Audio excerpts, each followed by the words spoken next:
नमस्कार. माझ्या शिर्डीकर मायबाप जनतेनी आपण सगळ्यांनी दिलेल्या प्रेमाच्या साईच्या आशीर्वादाने आज मी तुमच्यासमोर उभी आहे. खरं सांगायचं तर मी एक सर्वसामान्य महिला आहे. घर प्रपंच चालवणे हे माझं आयुष्य गेलं. घराच्या बाहेर पडायची कधी माझी हिंमत झाली नाही. पण राजमाता जिजाऊ सावित्रीबाई फुले आणि घटना सम्राट डॉक्टर बाबासाहेब आंबेडकर आम्हाला सर्वसामान्य महिलेचे स्वप्न पाहण्याची ताकद दिली. तुला पण एक हक्क आहे, तुला पण एक जागा आहे अशी जाणीव करून दिली. आज मी या शिर्डीसारख्या मोठ्या साईनगरीत निवडणुकीत उभी आहे. हे माझ्यासाठी फक्त निवडणूक नाही, नामदार साहेबांनी व सुजयदादांनी मला पाठिंबा दिला, प्रोत्साहन दिले. सामान्य महिला ही गावगाडा हाकू शकते, चालू शकते, यावर त्यांनी विश्वास टाकला आणि माझ्या नावावर शिक्कामोर्तब दिला. गेल्या काही दिवसात 80% शिर्डी मी फिरले.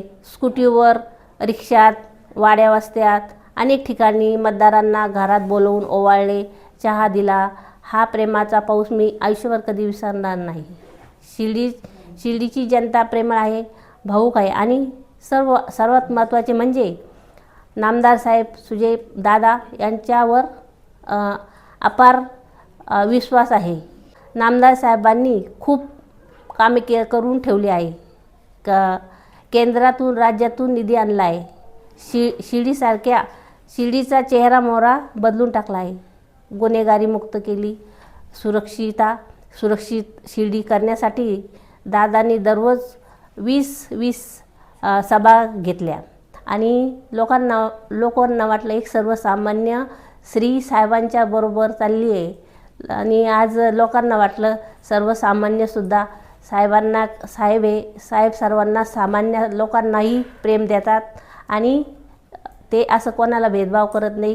तर लोकांना असं वाटत होतं का साहेब आपल्या सर्वसामान्य लोकांना न्याय देतील का, आपल्यासोबत बोलतील का. पण मला असं वाटतंय का आज साहेबांनी मला गाडीत घेतलं. मला असं वाटलं का माझ्या वडिलांसारखे होते.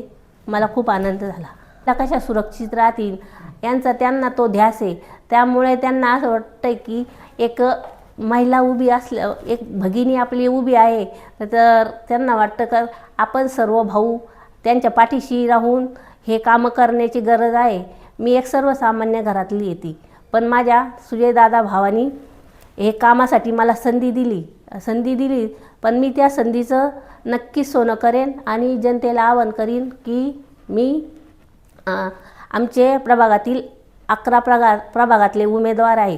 तर मी धरून असे 24 पैकी 24 असे उमेदवार आहे. तर येत्या 2 तारखेला कमळ, घड्याळ, धनुष्यबाण या चिन्हावर सर्वांनी मतदान करावे. मी सगळ्यांना आवाहन करते. जय हिंद, जय महाराष्ट्र. तू बरं आता येणार नाही, तुला हा वार्ड सोडून दुसऱ्या वार्डात जावं लागेल. माझं स्वतःचं एक मत ह्या वार्डात नाहीये. मी तुमच्या सर्वांच्या विश्वासावर ह्या वार्डात आलेलो आहे. तुम्ही मला निवडून आणणार आहात का? तुमचा हा विश्वास पहिल्या दिवसापासून माझ्यावर आहे आणि म्हणूनच मला माझा आणि तुमचा दोघांचाही गर्व आहे.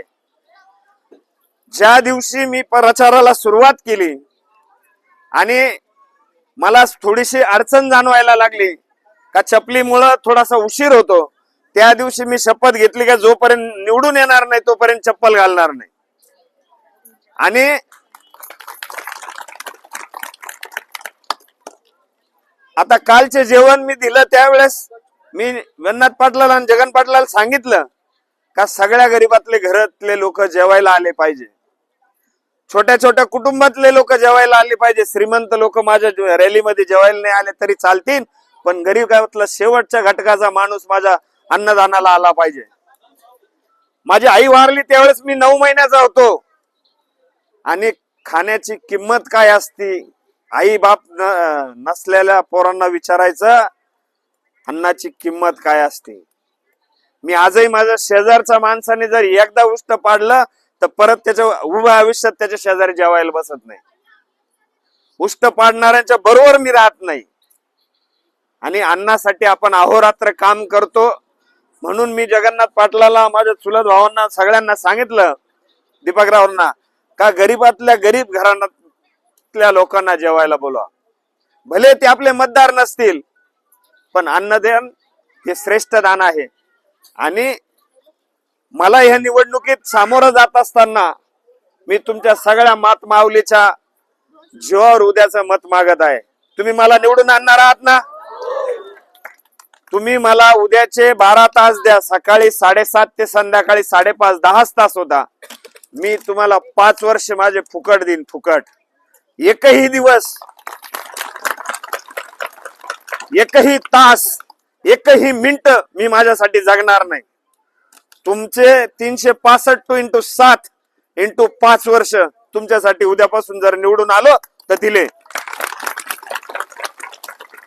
तुमच्या कुठल्याही समस्या असू, माझ्या ऑफिसला, आता जे ऑफिस आहे त्याला गेट आहे, भिंती आहे, पण मी जिथं वस्तीवर बसतो, सगळ्यांनी मला बघितलं असेल, माझ्या ऑफिसला गेट नाही, भिंती नाही, फक्त खुर्ची आणि वरतून झाडाची सावली आहे. कधी पण निम्म्या रात्री माझ्याकडे या, मी तुमच्या कुठल्याही कामाला नाही म्हणणार नाही. आणि या निमित्ताने एवढाच विश्वास देतो, परत एकदा जाताना चहा नाश्ता करून जा. तुमच्या बहीण असेल तर बहिणीचे आशीर्वाद द्या, आई असेल तर आईचे आशीर्वाद द्या, मोठ्या बहिणी असेल तर मोठ्या बहिणीच्या हिशोबाने आशीर्वाद द्या. आणि उद्याच्या येणाऱ्या मतदानाला मला मतदान करा, हीच या निमित्ताने मागणी करतो आणि थांबतो. जय हिंद, जय महाराष्ट्र. नमस्कार सर्व शिर्डी माझ्या बांधवांना. आपण सगळ्यांनी दिलेल्या प्रेमाने आणि साईंच्या आशीर्वादाने आज माझी आई जयश्री विष्णू थोरात या नगराध्यक्षपदासाठी कमळ या चिन्हावरती उभ्या आहेत. खरं सांगायचं तर आम्ही सर्वच जण एक सामान्य घरातले आहोत आणि माझ्या आईला चूल मूल आणि घरदार यातच तिचं आयुष्य गेलं. परंतु तिने शालिनीताईच्या आदर्श घेत तिने आज समाजकारणात जाण्याचा निर्णय घेतला आणि विखे साहेबांच्या, नामदार साहेबांच्या आणि सुजयदादांच्या मदतीने त्यांनी सर्वसामान्य महिलेला एक संधी आज उपलब्ध करून दिली. ही आपल्या सर्वांसाठी एक आदर्शाची बाब आहे. कारण प्रत्येक वेळा आपण बघतो की प्रत्येक ठिकाणी नेहमी उच्च घरातले जे लोक आहेत तेच नेहमी समाजकारणात, राजकारणात जातात. परंतु सुजयदादांनी म्हणजे त्यांनी त्यांच्या शिक्षणाचा वापर करून आपल्या जनतेला आपल्यापर्यंत कसं ठेवता येईल आणि त्यांना आपल्यासोबत कसं धरून ठेवता येईल याचा एक आदर्श देत आज आपल्याला एक सर्वसामान्य महिला नगराध्यक्षपदासाठी दिल्यात. आणि त्याच्यामागे त्यांचं विजन असं आहे की प्रत्येक सर्व मोठ्यापासून ते लहान्यापर्यंत शिक्षित सर्व लोक, अशिक्षित सर्वांची मनातली भावना समजून घेऊन ते त्यांच्यापर्यंत पोहोचू शकतात. तसंच ह्या जयश्रीताई ज्या आहेत ती त्यांचे कामे करू शकतात. कारण जो